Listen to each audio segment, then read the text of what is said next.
Hello everyone. तो board की परीक्षा की तैयारी के लिए क्लास 10th के बोर्ड के एग्जाम्स आ रहे हैं और इस एग्जाम की तैयारी के लिए आज का ये जो वीडियो है इसमें हम अ लेटर टू गॉड के बहुत इंपॉर्टेंट वन लाइनर क्वेश्चंस को डिस्कस करेंगे और उसको देखेंगे कि उसके आंसर्स को कैसे लिखना है। उसको ज्यादा ना लेंदी बनाते हुए ये वीडियो आप लोगों के लिए बहुत ही ज्यादा बेनिफिशियल है। तो प्लीज इस वीडियो में अंत तक बने रहिएगा और देखिए कि किस तरह से इन सारे क्वेश्चंस को हम करते हैं।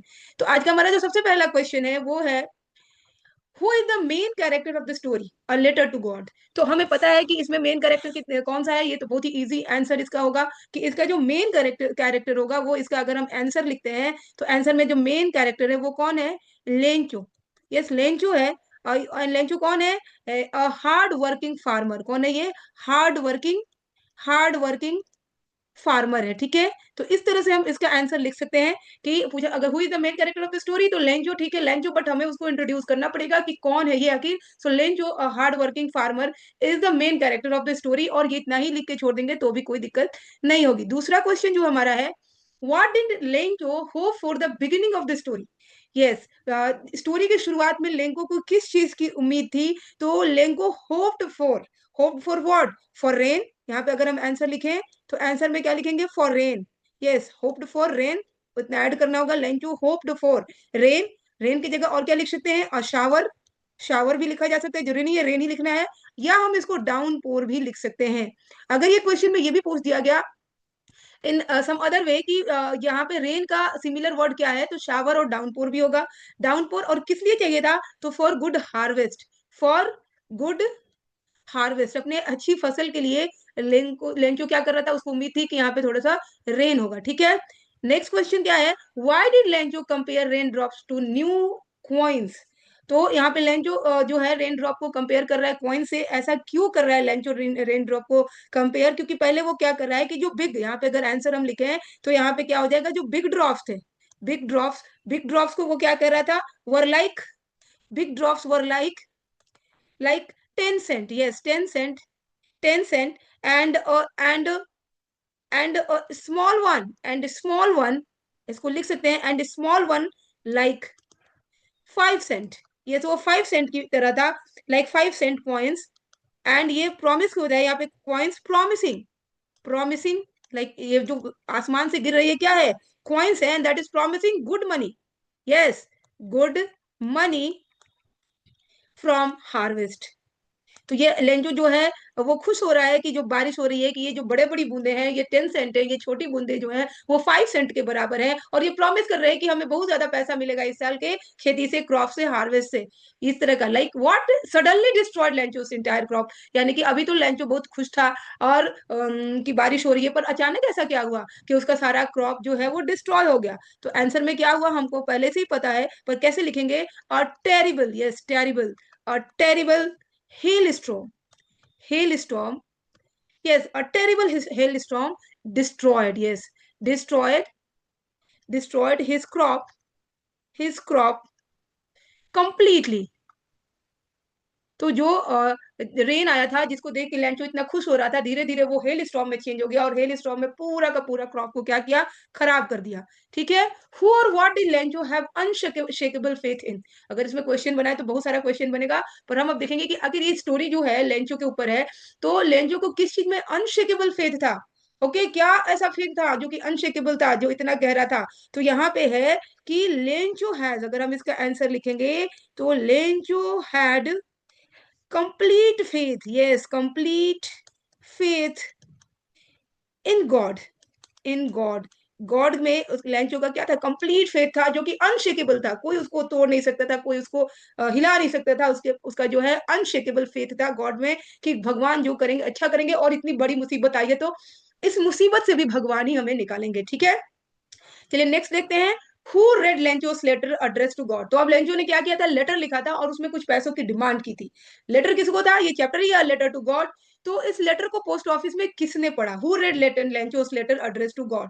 गॉड को जो लेटर लिखा गया उसको किसने पढ़ा? तो इसमें हमें पता है कि the post master. Yes, the post master read, the post master read Lencho's letter, Lencho's letter address to God इसमें हम ऐड कर सकते हैं, एड्रेस टू लेंचोस लेटर हो गया, अगर इसमें चाहें तो एड्रेस टू गॉड हम ऐड कर सकते हैं। नेक्स्ट जो हमारा है, why did the post master decide to answer Lencho's letter. अब पोस्ट मास्टर ने तो वो लेटर पढ़ लिया, पर उसको क्या पड़ी, क्यों उसने सोचा कि मुझे इसको आंसर करना चाहिए, इसको जवाब देना चाहिए, उसको ऐसा क्यों लगा? क्योंकि यहाँ से बिकॉज से शुरू कर सकते हैं, बिकॉज, यहाँ बिकॉज से शुरू कर सकते हैं, because he did not, he did not want to shake, yes, he did not want to shake Lencho's innocent, innocent, Lencho's innocent faith in God, yes, Lencho's का जो फेथ था वो इनोसेंट था, बहुत ही पवित्र था वो एकदम, उसके अंदर कोई भी छल कपट नहीं था। तो लेंचोस इनोसेंट फेथ इन गॉड, इस चीज को वो तोड़ना नहीं चाहता था, शेक नहीं करना चाहता था। तो उसने सोचा कि इस लेटर का मैं जवाब दे दूंगा तो ये जिसने भी लिखा है लेंचो ने, वो उसका जो विश्वास है वो हिलेगा नहीं, उसको भगवान पे और ज्यादा विश्वास हो जाएगा, इसलिए उसने जवाब दिया। तो नेक्स्ट क्वेश्चन हमारा है कि how was the money send to Lencho. तो जब ये पोस्ट मास्टर ने लेटर पढ़ा तो उसने मनी भी सेंड किया, तो कैसे किया? So how was the money send to Lencho, so the money was sent, जैसे कि लेटर आया था वैसे मनी गया।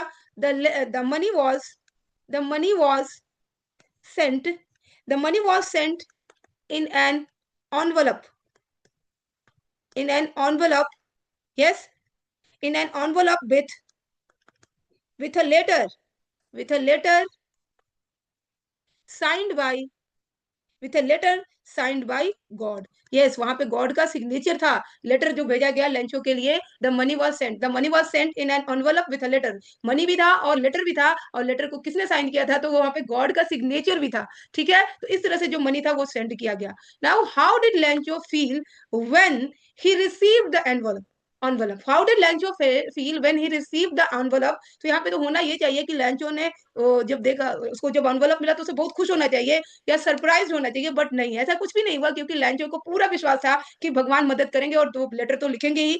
सो he was not very surprise. यहाँ पे क्या था कि जो लेंचो था, Lencho was not surprise, yes, Lencho, Lencho was not surprise, Lencho surprise नहीं था, नहीं था, क्यों? Because because Lencho was not surprised, he confident, he was confident, he was confident, उसको confident था भाई कि he was confident God would help, what was he confident? God would help, उसको पहले से ही विश्वास था कि गॉड उसकी हेल्प करेंगे, इसलिए वो बिल्कुल भी सरप्राइज नहीं था। इट वाज एक्सपेक्टेड कि गॉड उसकी हेल्प करेंगे, उसको पता था, उसको कॉन्फिडेंस था इस बात का, इसलिए वो सरप्राइज बिल्कुल नहीं हुआ। Why did Lencho become angry after opening the envelope? अब जो लेंचो क्यों गुस्सा हो गया? यस, कि जब उसको उसने लेटर को खोला, क्योंकि बिकॉज से शुरू करेंगे यहाँ पे भी, बिकॉज, और एज से भी शुरू कर सकते हैं, as. Lencho become angry after opening the envelope as, या बिकॉज, जो भी करना चाहे कर सकते हैं। Because he received, because he received only, only 70 pesos, yes, only 70 pesos instead of instead of the requested instead of the requested 100 pesos। कितना Lencho ने रिक्वेस्ट किया था भगवान से? 100 पैसों के लिए, और सिर्फ 70 पैसों आए थे, इसलिए लेंचो बहुत गुस्सा आ गया कि भगवान ये 70 क्यों है, 100 क्यों नहीं है? इसलिए लेंचो को गुस्सा आ गया जब उसने एनवलप खोला। नेक्स्ट क्वेश्चन है, whom did Lencho blame for missing 30 pesos? Yes, अब 30 pesos तो मिसिंग थे क्योंकि उसने 100 पैसों का डिमांड किया था, और यहाँ पे सिर्फ 70 थे, तो 30 pesos वर मिसिंग। तो किसने किसको ब्लेम किया उसने?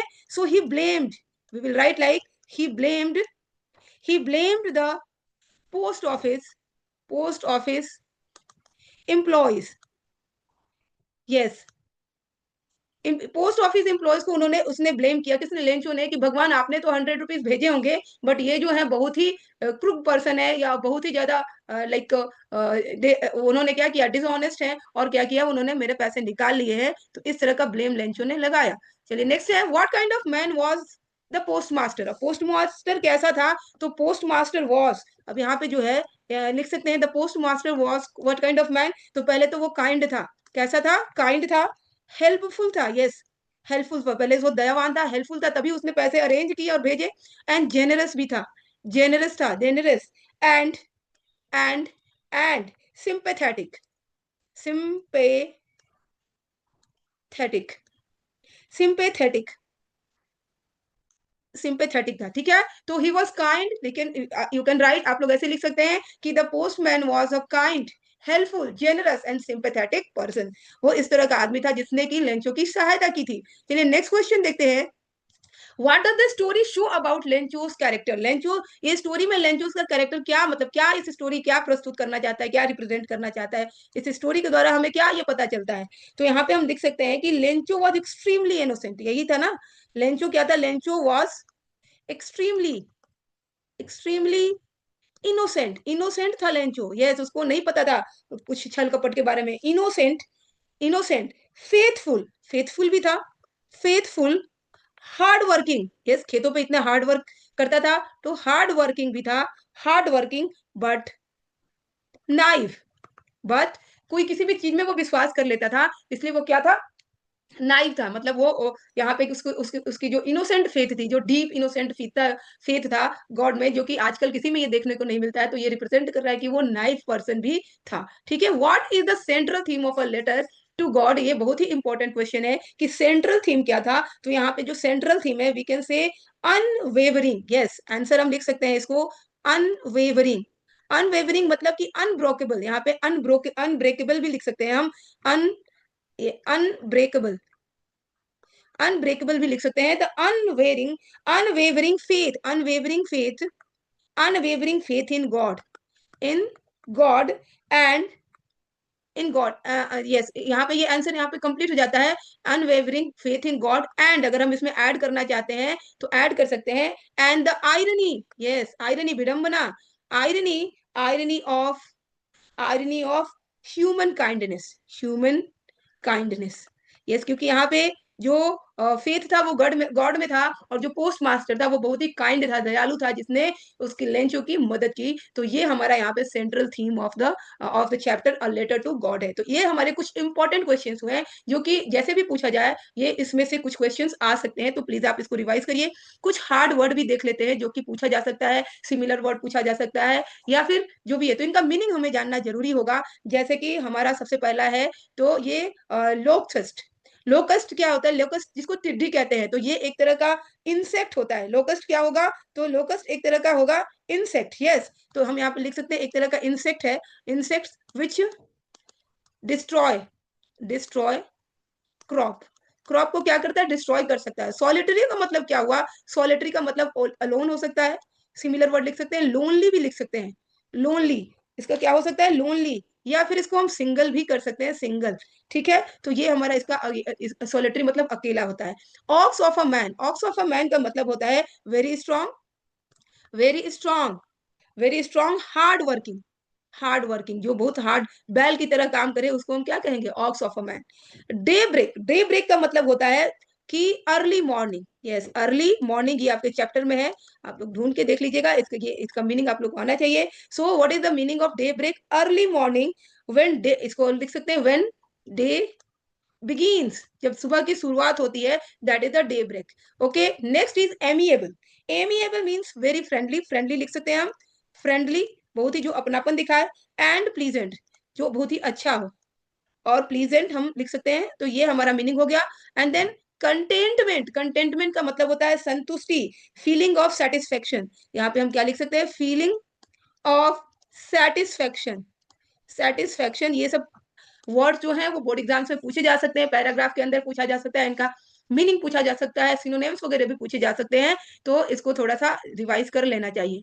Now the next word is predicament, predicament का मतलब होता है डिफिकल्ट और अनप्लीजेंट सिचुएशन, ये डिफिकल्ट, डिफिकल्ट और इनप्लीजेंट, अनप्लीजेंट हम लिख सकते हैं, unpleasant, unpleasant situation, unpleasant situation जो होगा that is the predicament. Okay, now unshakable faith, unshakable faith मतलब कि अटल विश्वास, अनब्रेकेबल फेथ हम इसको बोल सकते हैं, अटल विश्वास, तो डीप फेथ भी बोल सकते हैं, डीप फेथ, यस, और we can say innocent faith, ये भी बोल सकते हैं। तो ये हमारे कुछ वर्ड्स हुए जिसके मीनिंग है यहाँ पे। तो अगर ये वीडियो आप लोगों को अच्छी लगी और ये आपके लिए हेल्पफुल रही, तो प्लीज चैनल को लाइक, शेयर और सब्सक्राइब करिए, और कमेंट में बताइए कि और किस चैप्टर का वीडियो चाहिए। वैसे सारे चैप्टर्स का ही वीडियो आने वाला है। तो तब तक के लिए धन्यवाद और नमस्कार।